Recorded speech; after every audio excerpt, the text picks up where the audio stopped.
Primeira questão. A fotografia ao lado foi tirada na Bahia 2 anos depois da abolição da escravidão e retrata um grupo de carregadores. Observe-a com atenção. Letra A.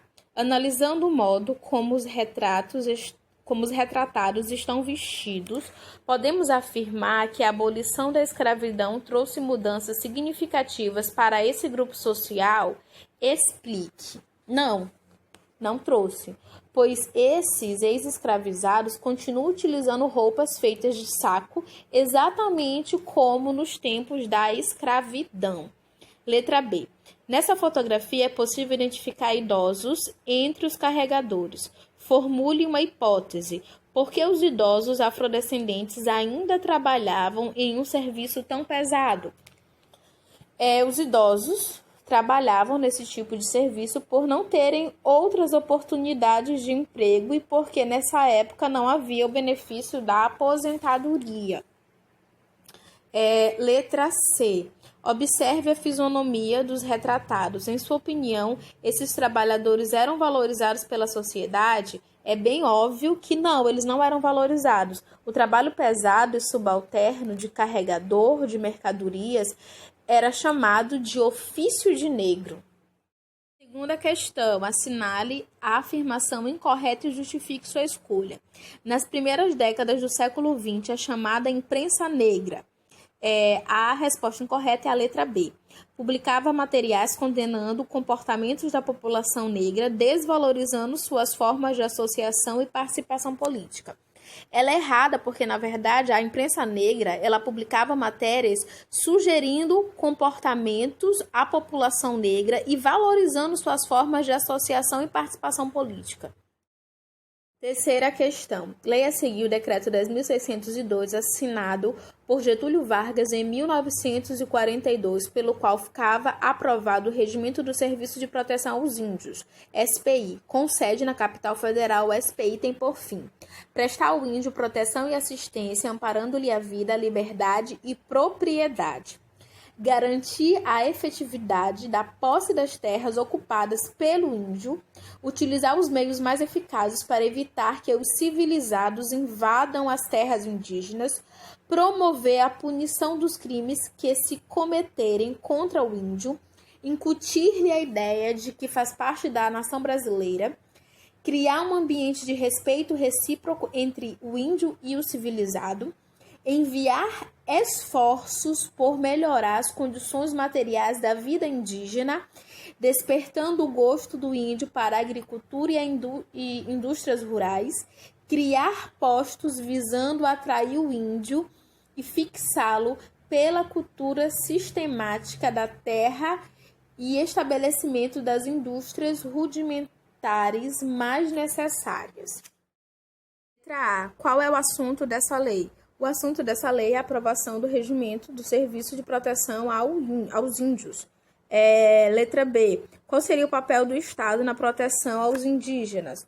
Cabia ao Estado garantir a posse da terra aos indígenas e evitar invasões. Letra C. É possível afirmar que essa lei expressa etnocentrismo? Justifique. Sim. É possível, porque à medida que a lei coloca em oposição o indígena e o, em aspas, civilizado, existe sim etnocentrismo. Letra D. Que trecho da lei mostra que o modo de vida dos indígenas não era aceito pelo Estado? No trecho que diz que o SPI tem, por fim, enviar esforços por melhorar as condições materiais da vida indígena, despertando o gosto do índio para a agricultura e indústrias rurais, e criar postos visando atrair o índio e fixá-lo pela cultura sistemática da terra e estabelecimento das indústrias rudimentares mais necessárias. Então, é perceptível que esse sistema ele não visa, de fato, o indígena, né? Mas eles estão visando um processo de incorporação no qual eles desqualificavam a figura do indígena. Tanto é que, nesse momento da história, também é importante a gente perceber que ainda não existe também essa discussão da nomenclatura, né? Tanto é que fala índio. Mas, de alguma forma, como a gente já viu em aula, é um processo de perspectiva de avanço para as discussões, apesar também do processo de grande disseminação por conta da implantação do SPI, né? Quarta questão. O texto a seguir foi escrito pela líder feminista Berta Lutz em 1919. As mulheres vivem dispersas, é necessário associá-las. Divididas são fracas, juntas serão uma força. As mulheres que vivem do seu próprio esforço, que precisam rodear-se de garantias e amparos na luta pela vida, que compete dar o primeiro passo na vida associativa. As 4 classes de mulheres que podem organizar-se criando e mantendo associações fortes e benéficas são as professoras, as datilógrafas, as costureiras e as operárias.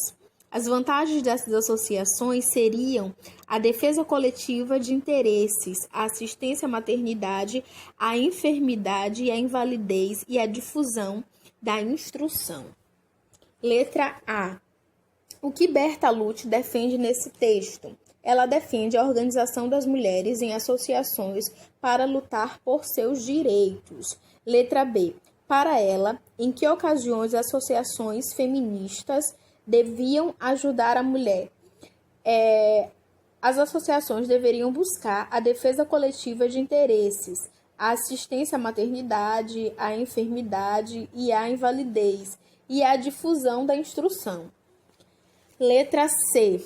Em 1918, Berta escreveu uma carta à revista da Semana, convidando as mulheres a lutar por seus direitos. Na carta, ela argumenta que as mulheres devem ter uma profissão e trabalhar para se livrar da dependência do homem. Reflita e responda a carta dizendo se você concorda ou não com ela e por quê. Então, essa é uma resposta pessoal. Quinta questão. Observe a imagem com atenção. Letra A. Há indícios de que a foto foi tirada após a década de 1960? Quais? Sim. Alguns indícios, como, por exemplo, a mini saia e o conteúdo dos cartazes. E aí a gente também tem a datação da foto, né? Que é de 1970. Letra B. O que essa passeata de mulheres reivindica? A passeata reivindica, entre outras coisas, igualdade de salários entre homens e mulheres, como se pode concluir pelos dizeres do cartaz que a moça de mini saia branca ostenta. C. Pede em dupla, mas espero que vocês tenham feito individual. Para a escritora feminista Simone de Beauvoir, a mulher não nasce obediente, passiva ou dependente. É a educação machista que a faz aceitar dominação masculina. Você concorda com isso?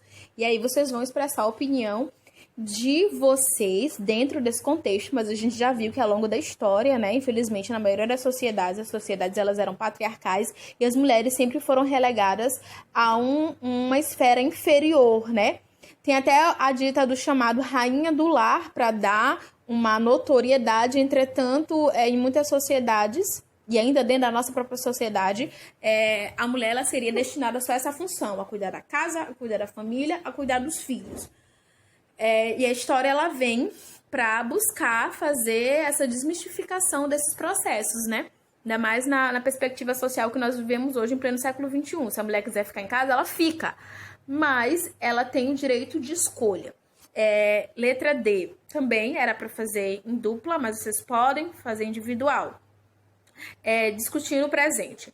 É comum ouvirmos a expressão só pode ser mulher quando alguém faz uma barbeiragem no trânsito. Pesquisem, reflitam e opinem.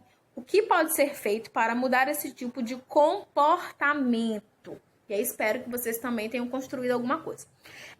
Como a gente já discutiu várias vezes, o machismo no Brasil é um fenômeno de um processo de longa duração, né? Porque já é reflexo, a nossa sociedade ela é um reflexo de outras sociedades, né? E As mudanças no campo do comportamento, elas são mudanças lentas, né? O campo do comportamento, ele não muda tão rápido como na política ou na economia. Por isso que é necessário a gente sempre estar discutindo, sempre a gente estar debatendo, sempre estar olhando para as nossas ações, para as nossas atitudes, buscando pautar esses espaços e esse respeito em relação às mulheres e as outras ditas, em aspas, minorias, que são as maiorias, mas infelizmente pelo nosso sistema social, pela forma que a nossa sociedade opera, essas populações, essas pessoas acabam sendo inferiorizadas dentro do nosso sistema.